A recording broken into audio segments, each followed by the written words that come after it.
First of all, I want to wish everybody a great and awesome holiday weekend. Christmas is next week. Hanukkah is next week. It's actually crazy. They both start on the same day. I don't remember in my life that ever happening, but it's pretty cool. Lots of joyous celebrations just around the corner.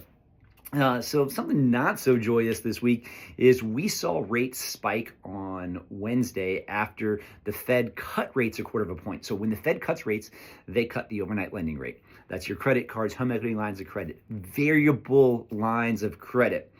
Mortgage rates jump because they changed their forecast. They changed the dot plot of how many rate cuts they thought they were going to have next year, which signals to the economy that, man, they're really a lot closer to their neutral monetary policy than we thought, and that they feel inflation is a little bit stickier and that they need to keep rates higher so the fans of inflation don't get stoked.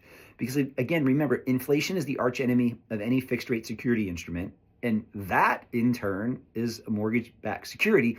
So it's hard for rates to go down when the jobs numbers are robust, when inflation is higher, when there's just more activity going on in the economy. And one thing, though, that was a positive note. So after rates spiked to the highest level in 3 months on Wednesday, Friday, we had the personal consumption and expenditures number come out. And that was lower than expected. And one of the things that the Fed said in their statement was that they were going to shift more from the jobs focus to this PCE number. Now this PCE, it's the amount of money that we are spending of our paycheck on goods and services. And so that went down. It was 0.1% lighter than expected. And so mortgage bonds rallied on that and rates went down a little bit. So that's good news. Now, the Fed thinks that they're not going to cut rates as much next year and that they think inflation is going to be a little bit stickier than expected. So that's why we had all this turmoil this week. But the bottom line is no one can tell you for certain.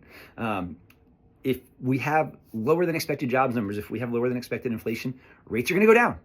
If we have hotter than expected job numbers, hotter than expected inflation, rates are going to go up. So, I mean, the next several months of data is going to be important on kind of setting that trajectory and maybe a reset of this dot plot again.